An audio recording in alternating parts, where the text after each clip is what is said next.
평화와 평강이 우리 가운데 함께 하기를 빕니다. 날 1일 달월 찰령 기울척 일월 영척 천자문 가운데 한 구절입니다. 해와 달도 참이는 기운다는 뜻입니다. 변화가 세상의 이치입니다. 영고 성실하는 말도 마찬가지입니다. 꽃처럼 피어날 때도 있지만 말라버릴 때도 있고 흥성할 때도 있지만 쇠퇴할 때도 있습니다. 밀물과 썰물이 교차하면서 바다는 푸르게 유지됩니다. 슬픔이 있기에 기쁨이 있고 절망이 있기에 희망이 있습니다. 전도서 2장은 하나님께서 모든 것이 제때 알맞게 일어나도록 만드셨다고 말씀하고 있습니다. 그 때를 잘 알고 사는 것이 철든 인생일 것입니다. 그러나 우리의 인생살이는 우리의 기대와 우리의 예측과는 참 틀릴 때가 너무나 많습니다. 그럴 때 우리는 비애감을 느낍니다. 우리는 비애감을 느끼면서도 우리는 참 사랑의 길을 찾아 나선 순례자임을 잊지 말고 우리는 살아야 하겠습니다.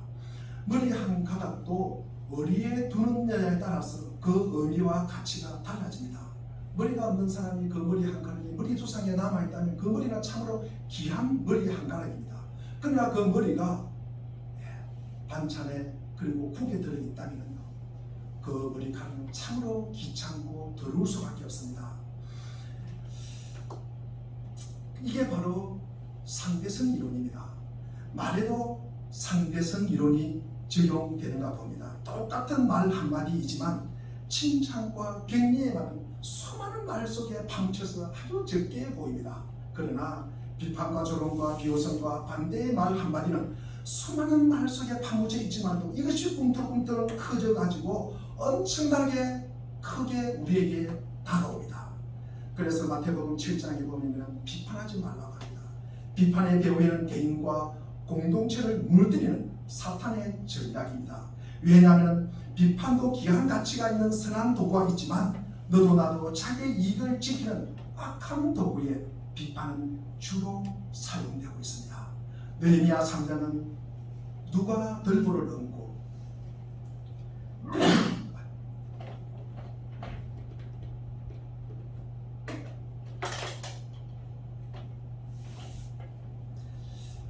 느헤미야 3장은 누가 들보를 얹고 누가 문자를 달고 누가 자물쇠와 빗장을 갖췄는지를 상세하게 기록하고 있습니다. 그러나 모든 사람이 성백 쌓는 일에 적극적으로 참여한 것은 아닙니다.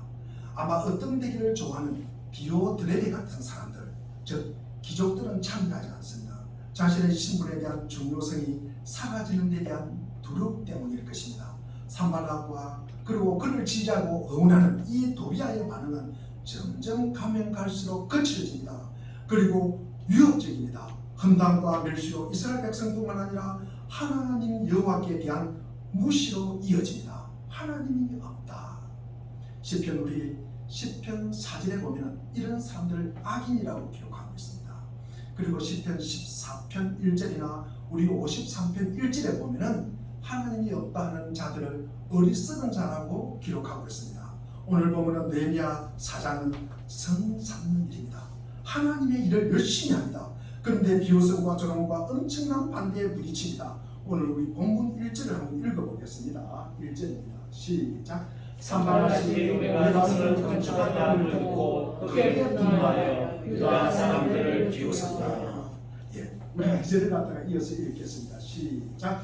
자기 형제들과 사마리아 군대 앞에서 누가 말하되 이 약한 유다 사람들이 무엇이 무엇인가 수다로 경계를 하는가 제사를 드리는가 하루에 가지는가 불단한 노력도 없는 데서 다시 드리는가 하고 느헤미야와 함께 성을 쌓는 사람들은 비웃음거리가 되고 있습니다. 아니 저들이 하루 만에 저 공사를 다 한다고, 아니 하나님께 예배를 드리면 이 일들이 그대로 이루어지는가?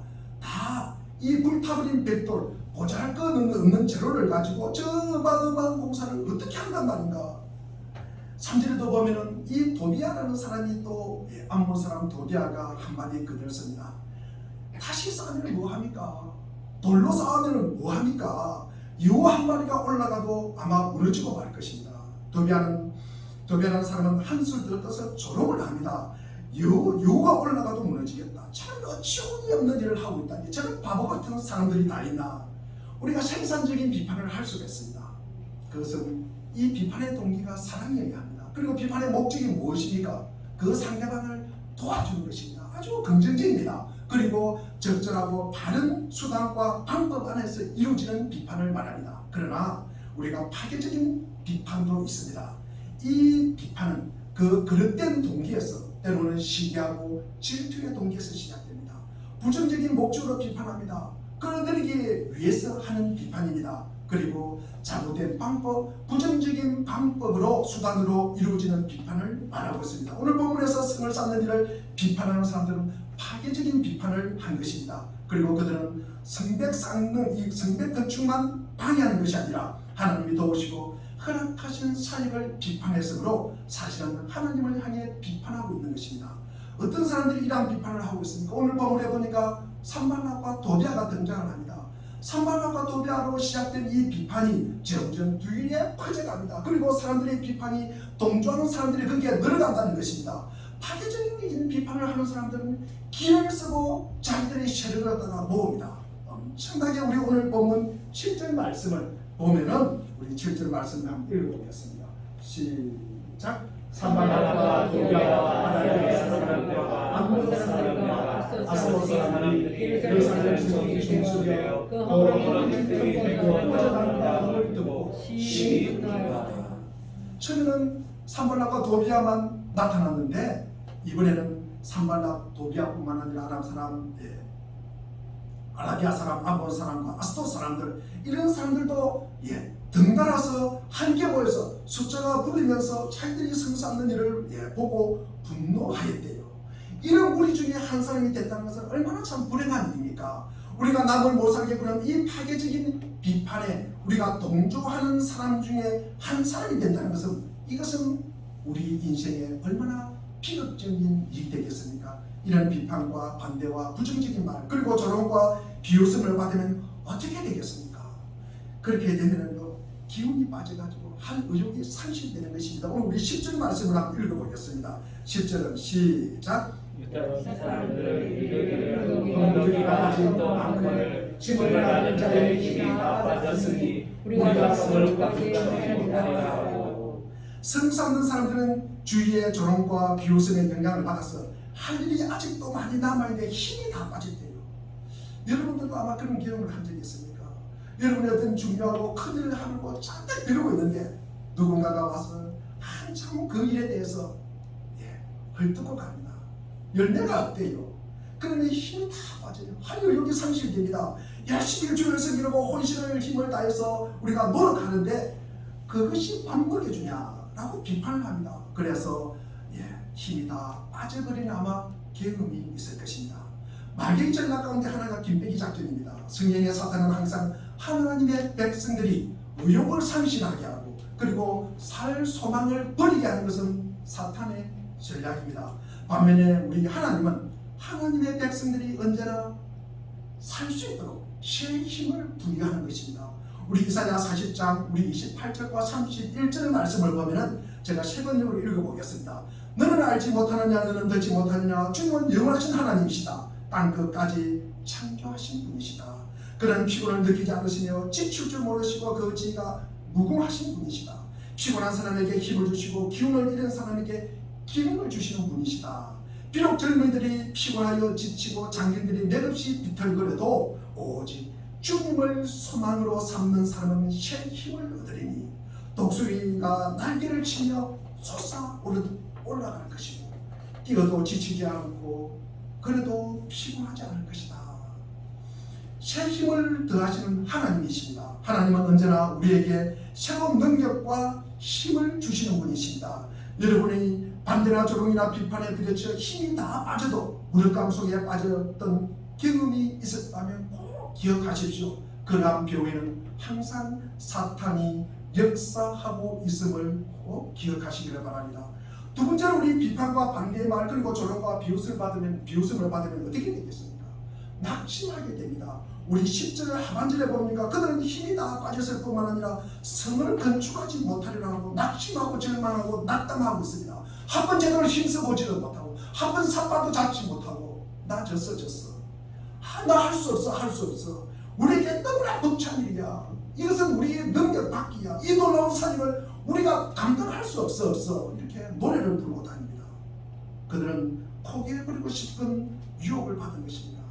그리스도의 교사들이 하나님의 백성을 가르치기 위해서 만들어낸 지어낸 이야기가 있습니다. 어느 날 이 마귀가 악령들을 데리고 하나님의 백성들을 파괴하고 무너뜨리고 그리고 타락시키는 일에 사용하던 무기를 전시하는 무기 전시회가 있었답니다. 거기에 참석을 하게 되었습니다. 그곳에서 여러 가지 무기가 쫙 전시가 되어 있었습니다. 그 중에 한 무기가 엄청나게 비싼 가격이 매겨져 있었습니다. 이것을 궁금하게 여긴 악령들이 자기들의 두목인 마귀에게 묻습니다. 두목님, 이 무기가 왜 이렇게 비싼 가격이 붙여 있습니까? 그러자 두목이 다음과 같이 대답합니다. 사람들은 내가 이 무기를 사용하는 줄을 몰라. 그래서 나는 그 무기로 간단히 사람들을 요리하지. 이 무기 때문에 하나님의 백성들이 얼마나 타락했다고. 그 무기의 이름이 무엇일까? 낙심, 낭만입니다. 낭만. 여러분도 낙심해 본 적이 있습니까? 이 낙심의 배후에 사탄이 있다는 것을 아십니까? 사탄은 우리를 절망하게 하는 반면에 하나님은 어떤 분이십니까? 하나님은 위로의 하나님이십니다. 로마서 12장에 보면 성령의 은사 가운데 위로하는 은사가 있습니다. 성령 하나님은 위로하시는 분이십니다. 여러분은 왜 낙심합니까? 왜 절망합니까? 왜 낙담을 하고 있습니까? 왜 섭섭해하고 있습니까? 이 모든 낭만과 이 낙심의 배후에는 사탄이 도사리고 있다는 사실을 꼭 기억하십시오. 히브리서 12장 3절에 보면 제가 새 한글 성경으로 읽어보겠습니다. 죄인들이 이렇게 자신에게 맞선 것을 견뎌내신 분, 죄인들이 이렇게 자신에게 맞선 것을 견뎌내신 분이 누구십니까? 누구세요? 예수님이십니다. 성경이 이렇게 물으면 누구십니까? 이러면 예수님이라면 거의 90%가 맞습니다. 죄인들이 이렇게 자신에게 맞선 것을 견뎌내신 분은 예수님이십니다. 예수님을 곰곰이 생각해봐라. 그러면 마음이 지쳐서 사는 일이 있게 될 것이다, 없게 될 것이다? 없게 될 것이다. 십자가를 참으시고 부끄러움을 게으르지 않으시고 자신에게 맞선 것을 견뎌내신 예수님, 하나님 보좌 우편에 앉은 그 분을 바라보라는 것입니다. 그러면 낙심하지 않을 것이다. 예수님은 누구보다도 난망할 수밖에 없는 환경에서 살았습니다. 예수님은 얼마나 많은 비판을 받았습니까? 누가 비판을 했습니까? 바리새인들이 비판을 해요. 대제사장이 비판을 합니다. 헤롯 당들이 비판해요. 사두개인들이 비판을 합니다. 서기관들이, 바리새인들이, 이런 사람들이요, 예수님을 얼마나 신랄하게 그리고 거친 반대를 하셨습니까? 얼마나 많은 비판과 조롱과 신배통과 모욕을 당하셨습니다. 이런 예수님을 생각하면서 여러분의 낙심에서 빠져나오시기를 바랍니다. 그 낙심에서 함께 비굴면서 함께 절개하지 마시고 빠져나오시기를 바랍니다. 세 번째로 비판과 반대의 말과 그리고 조롱과 비웃음을 받으면 어떻게 됩니까? 두려움이 팽배합니다. 오늘 보면 우리 11절 말씀을 우리 한번 읽어보겠습니다. 11절입니다. 시작. 우리의 원수들의 여기를 그들이 알지 못하고 보지 못하는 사이에 우리가 그들 가운데 달려 들어가서 사용하여 역사를 끝이게 하리라. 제가 세 번째로 한번 읽어보겠습니다. 한편 우리들의 원수들은 지도셔도 모르게 쳐들어와서 우리를 죽여서 일을 못하게 하려고 계획하고 있었다. 적들이 실제로 이런 말을 한 건 아닙니다. 적들이 실제로 이렇게 실천한 것도 아닙니다. 그런데 이 이스라엘 백성들이 적들이 우리가 모르는 사이에 지도셔도게 모르고 이렇게 쳐들어와서 그러면 우리 죽는 거야. 우리 끝장이야. 지혜 겁을 먹는 거예요. 지혜 겁을 먹고 주저앉아 버리는 거예요. 그들이 두려웠기 때문입니다. 그래야 느헤미야는 두려움에 사로잡힌 백성들을 격려합니다. 우리 14절에 보면은 백성들이 두려워하는 것을 보고 나는 귀족들과 관리들과 그 밖의 백성들을 격려하였다. 그들을 두려워하지 말아라. 위대하고 두려운 주님을 기억하고 형제자매와 자식과 아내와 가정을 지켜야 하니 싸우라. 느헤미야는 두려워하는 사람들을 보면서 두려워하지 말라고 외칩니다. 두려움은 어디서 옵니까? 두려움은 어디서 오십니까? 네. 우리 디모데후서 1장 7절에 보면은 하나님이 우리에게 주시는 것은 두려워하는 마음이 아니요 오직 능력과 사랑과 절제하는 마음이다. 하나님이 주시는 마음은 능력과 사랑과 절제하는 마음이라는 거예요. 우리에게 능력이 있어요. 내가 사랑하고 싶은 마음이 생겨요. 내가 절제하는 마음이 생깁니다. 이게 내가 능력이 있어서 그렇습니까? 우리 주님께서 주신 마음이라는 거예요. 우리 주님께서 주신 마음입니다. 즉 두려워하는 마음은 어디서 옵니까? 악한 사탄 마귀가 주는 마음이라는 거예요. 하나님께서 오신 것이 아닙니다. 반면에 하나님은 사랑이시다. 우리 요한일서 4장 17절에 보니까 이로써 사랑이 우리에게 온전히 이루어진 것은 우리로 심판날에 담대함을 가지게 하는 것이다. 주께서 그러하신 것 같이 우리도 이 세상에서 그러하니라. 18절에 보니까 사랑에 두려움이 없고 온전한 사랑이 두려움을 내쫓나니 두려움에는 행물이 있습니다. 두려워하는 자는 사랑 안에서 온전히 이루지 못합니다. 두려움이 있으면요 우리가 온전한 사랑을 이룰 수가 없습니다. 온전한 사랑이 있으면 두려움이 없다는 말씀입니다. 하나님의 사랑 안에 있음을 알 때 우리는 두려움이 없는 담대함으로 온전한 사랑을 이루어갈 수가 있다는 말씀입니다. 그런데 기운을 빠지면요 우리를 낙심하게 합니다. 우리를 두렵게 만듭니다. 이 조롱과 비웃음과 반대와 비판을 당하면 어떻게 되니까? 괜찮은 분도 계시지만도 다른 사람들이 대부분의 사람들이 무력해지고 낭만 속에 빠지고 포로와 그리고 그 두려움 속에 우리는 살아가기 십상입니다. 이스라엘 백성들은 어떻게 대응합니까? 그리고 그리스도인들은 우리가 어떻게 이겨내야 합니까? 우리가 하나님의 일을 합니다. 이 땅 우리가 살아가면서 우리가 하나님의 일을 하는데 그 하나님의 일에 대한 반대가 있어요. 조롱이 있어요. 그리고 비난이 있습니다. 이 부조와 이 모순을 여러분은 어떻게 우리가 살아내야 되겠습니까? 여러분 이 모순을 우리가 어떻게 살아내야 되겠습니까? 이것이 우리가 이 땅에 살아가는 시험이에요. 시험입니다. 어떤 대장장이가 창을 만듭니다. 그러면서 하는 이야기가 이 창은 뚫지 못하는 방패가 없대요. 뚫지 못하는 방패가 없는 창이에요. 그만큼 창이 좋다는 말씀입니다. 그런데 그 사람이 방패를 만듭니다. 이 방패는 어떤 창도 뚫고 들어오지 못하는 방패예요. 그렇게 좋은 방패예요. 그러면 모순 아닙니까? 그렇죠? 부주하죠. 우리가 믿음의 삶을 살아가는 것은 이것입니다. 여러분 이런 비판과 조롱과 반대도 불구하고 우리가 어떻게 이겨내야 합니까? 이런 상태를 우리가 어떻게 극복할 수가 있습니까? 우리의 구체적인 삶 속에서 마찬가지입니다. 이런 우리의 구체적인 삶 속에서 이런 어려움이 찾아올 때 우리가 이것을 어떻게 벗어날 수가 있습니까? 우리가 하나님과 우리가 사랑을 받는다. 하나님의 자녀다. 우리가 이 하나님의 자녀라는 이 언약을 이런 어려움 속에서 우리가 어떻게 이겨낼 수 있습니까? 우리가 예수님과 연합한 자다. 우리가 예수님과 연합한 자로서 우리가 이런 어려움이 올 때 이 연합을 손상시키지 않고 우리가 어떻게 살아갈 수 있을까? 우리가 믿음의 사람, 성령을 받은 사람이다. 우리 성령이 내주하고 있어요. 그러면 우리가 이런 어려움이 올 때 우리가 기쁨으로 살아갈 수 있을까? 우리가 어떻게 절망하지 않고 울지 않고 낙심하지 않고 우리가 기쁨으로 살아갈 수 있을까? 우리는 이 본문을 통해서 이 비판과 조롱에 대응하는 방법을 세 가지를 찾아보고자 합니다.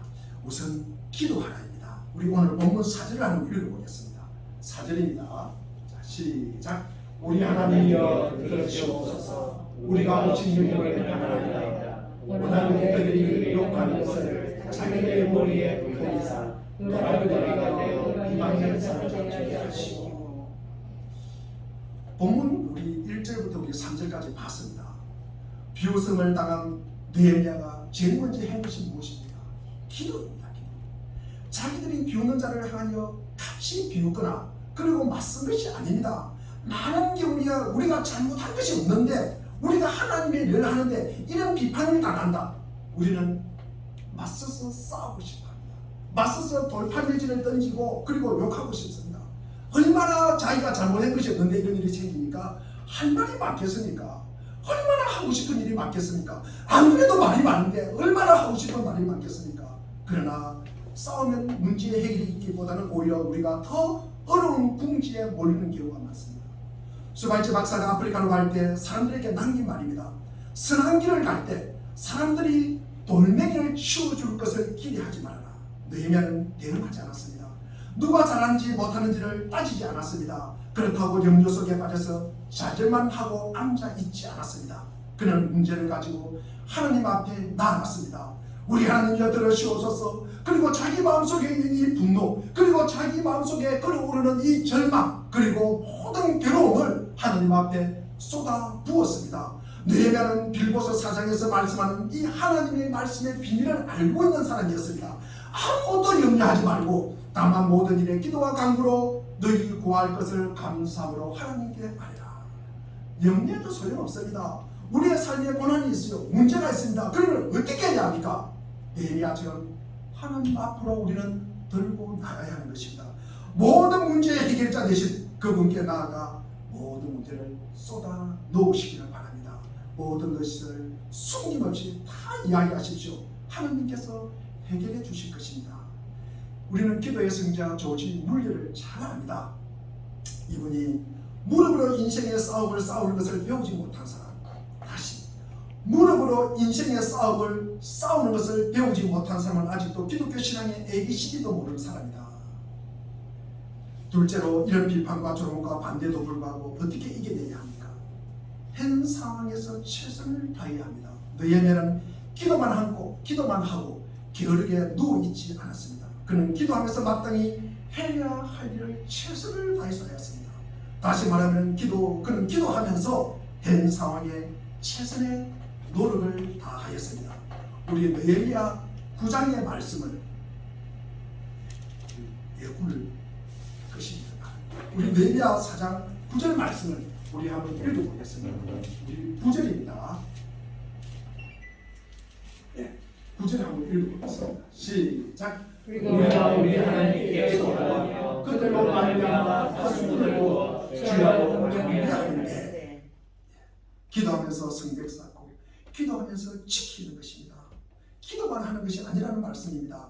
우리 16절도 보면 그날부터 내가 데리고 있는 젊은이 가운데 반은 일을 하고 나머지 반은 창과 방패와 활과 갑옷으로 무장을 하였다. 17절에 보면 한 손으로는 짐을 달고 다른 한 손에서는 무기를 잡았다. 22절에 보면 밤에는 경계를 쓰고 낮에는 일을 하였다. 23절에 보면 우리 가운데 어느 누구도 옷을 벗지 않았으며 물을 기르러 갈 때도 무기를 들고 다녔다. 이와 같이 그들은 현 상황에서 최선을 다했습니다.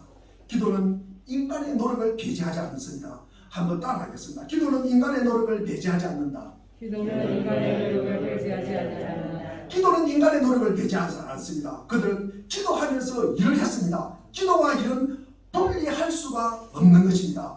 기도와 일을 갖다 우리가 분리한다 그러면 우리가 데살로니가전서 5장 17절에 쉬지 말고 기도하라는 명령을 우리가 어떻게 따를 수가 있겠습니까? 어떻게 쉬지 않고 우리가 항상 기도할 수 있습니까? 항상 우리가 기도하기 위해서 지금부터 우리가 기도원에 들어가가지고 그리고 그 기도원에서 평생 기도하면서 살아야 합니까? 일도 하지 않고 잠도 자지 않고 먹지도 않고 우리가 기도만 해야 한다는 것입니까? 아닙니다. 우리는 어떤 문제를 두고 기도하기 위해서 특정 시간을 따로 정하여 기도하는 것도 굉장히 중요합니다. 그러나 중요한 것은 그때만이 아니라 모든 시간 모든 활동에서 항상 기도하는 것입니다. 우리는 항상 기도해야 합니다. 무디 목사님이 어느 날 배를 타고 대서양을 건너갑니다. 그 배 안에 불이 났습니다. 화재가 생겼어요. 그러자 그 배 안에 유명한 두흥사님 무디 목사님이 계시다는 사실을 아는 사람이 이 무디 목사님을 찾아와서 목사님 불이 났어요. 기도해 주십시오. 그러니까 무디 목사님이 벌떡 일어나서 양동이를 찾아가서 물을 부어서 끄면서 기도해야지요.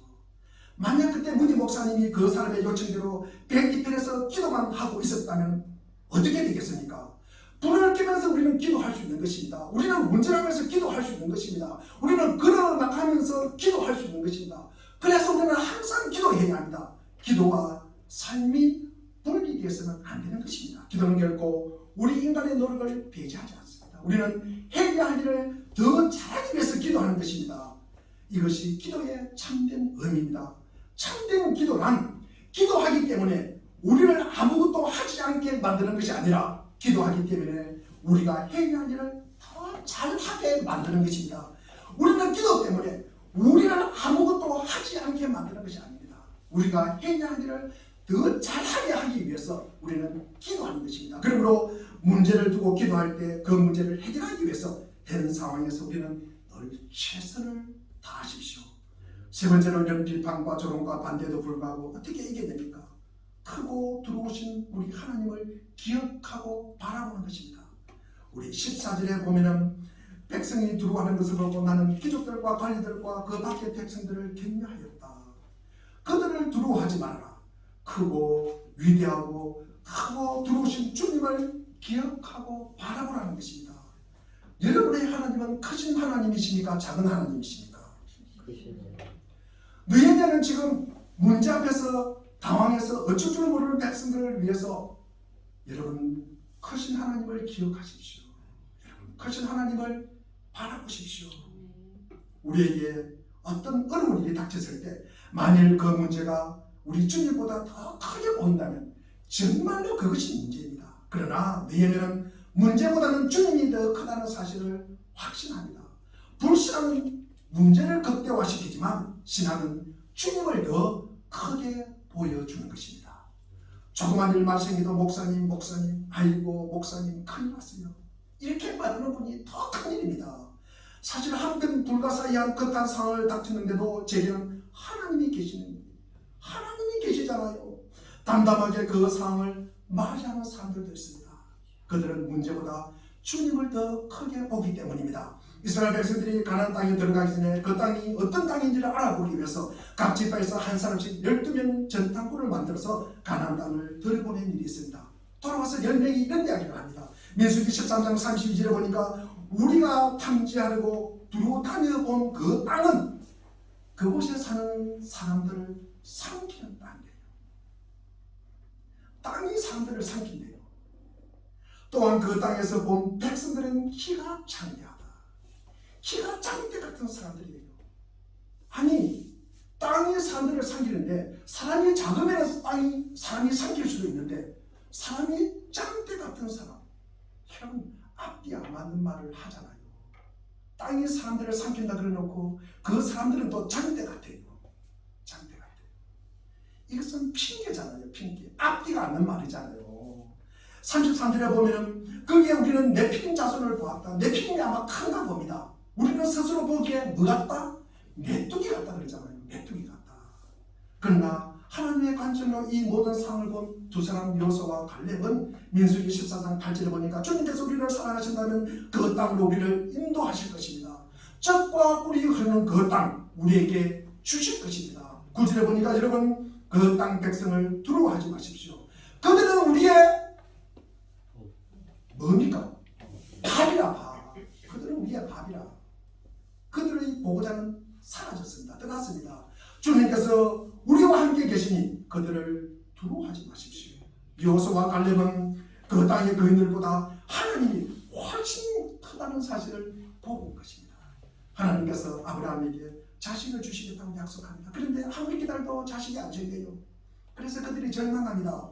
그러니까 100살이 되었습니다. 그때 하나님께서 천사를 보내셔서 아브라함과 사라에게 이런 말을 합니다. 창세기 28장 14절에 보면은 나 주가 할 수 없는 일이 있느냐. 다음 이맘때 내가 다시 너를 찾아오겠다. 그때 사라에게 자식이 있을 것이다. 아들이 있을 것이라고 말합니다. 하나님의 관점에서 상황을 볼 줄 아는 사람들, 크신 하나님으로 확신하는 사람들은 어떤 문제에 직면해도 대수롭지 않게 여길 수가 있습니다. 크신 하나님을 신뢰하고 어떤 상황에도 도전하는 사람들의 발걸음을 막을 수 있는 세력은 이 땅에 없습니다.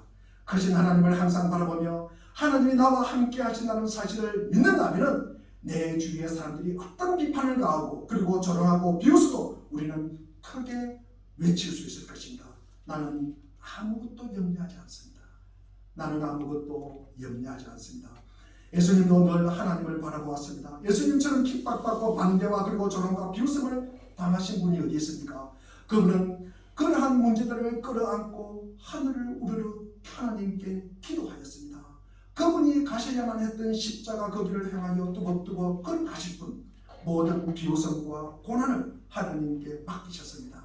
그래서 그분은 십자가상에서 마지막 숨을 거둘 때 이렇게 말하였습니다. 다 이루었다.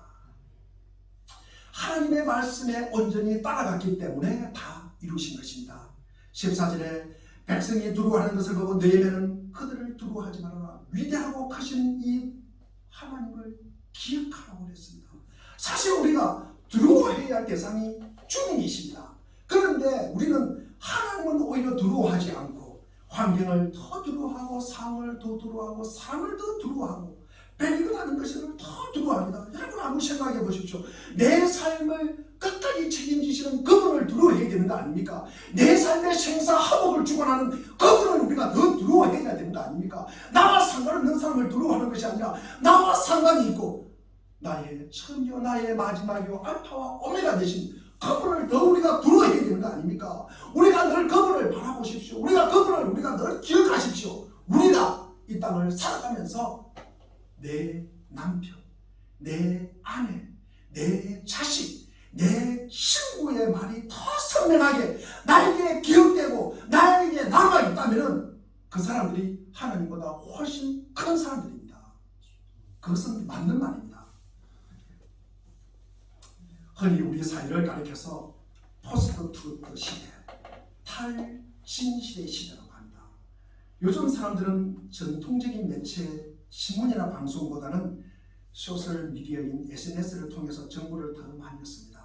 그런데 그 정보라는 것은 진실, 사실과는 거리가 멀습니다.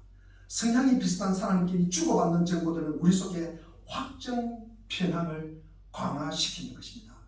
탈진실의 시대가 무엇인지 이건 우리가 진실을 갖다가 가려내기 어려운 시대에 우리가 살고 있다는 것입니다. 탈진실의 시대의 특징이 무엇입니까? 하나님을 망각하는 거예요.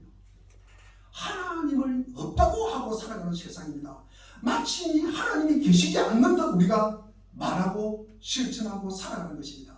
하나님을 믿는다는 것은 그 믿음에 대한 책임이 막중합니다. 우리는 하나님의 마음이라는 거울에 비추어서 우리 자신의 그리고 그 현실을 갖다가 우리가 살피면서 살아야 하는 사람들입니다.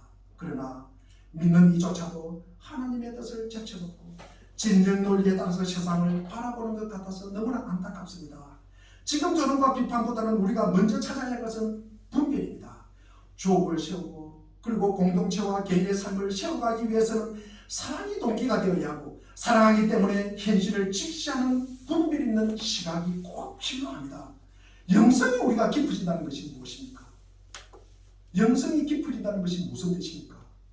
우리가 예수 그리스도의 마음으로 우리가 이웃을 바라보고 그리고 세상을 바라보는 것입니다.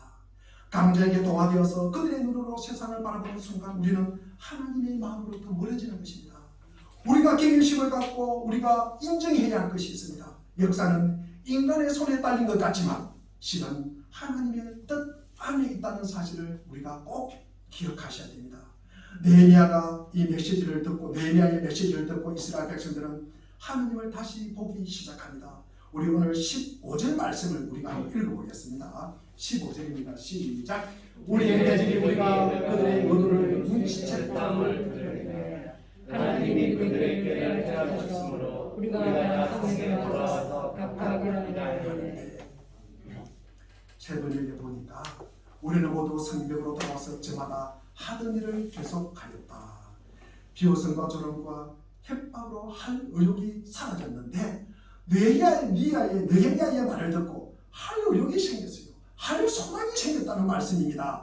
드디어 하나님의 간섭하심이 시작된 것입니다. 하나님이 그 상황 속에 역사하기 시작하신 것입니다. 이제 우리 16절을 보겠습니다. 16절입니다. 시작. 그때로부터 내수할 사람은 절반은 일을 하고 절반은 갑옷을 입고 창과 함께와 활을 가졌고 민자는 유다 족속이 있었으며 오늘 본문의 제목입니다. 그 날로부터 그 때로부터 내가 드리고 있는 젊은이 가운데 다른 일을 하고 나머지 많은 창과 방패와 활과 갑옷으로 무장을 하였다. 즉 그때로부터 그때가 언제입니까? 하나님을 바라보기 시작한 그 순간부터 사정은 달라지기 시작했습니다. 주님을 기억하고 주님이 크시고 들어오신 분이라는 사실을 묵상한 그 순간부터 문제는 달라지기 시작했습니다. 그때부터 승리의 북소리가 울려 퍼지기 시작합니다. 그때부터 모든 환경이 달라집니다. 상황이 달라집니다. 살 의욕이 생깁니다. 일할 의욕이 생깁니다. 소망이 보입니다. 희망이 보이는 거예요. 여러분의 문제가 무엇입니까? 파괴적인 비판을 당하고 있습니까? 낭만하여 그 문제에 대응하기가 두렵습니까? 이럴 때 나를 이해해줄 사람에게 전화하고 그리고 찾아가서 내 속에 있는 원망, 불평, 분노를 갖다가 1시간씩 2시간씩 틀어놓는 것이 아니라 우선 하나님 앞에 기도하십시오. 그리고 여러분이 할 수 있는 일이 무엇인지 살펴보고 그 상황에서 최선을 다하십시오. 또한 크고 두르신 하나님을 기억하고 바라보십시오. 그때부터 여러분은 자질을 얻고 새로 시작할 것입니다. 그때부터 여러분은 절망과 두려움에서 승리할 수가 있는 것입니다. 그때부터 여러분은 불안과 외로움 가운데서 위로와 평강을 얻을 것입니다. 이제 일어나 승리하게 하신 하나님께 감사와 찬양을 드리십시오. 이런 은혜와 역사를 매일매일 우리가 경험하는 우리가 되기를 주의 이름으로 축원드립니다. 기도하겠습니다.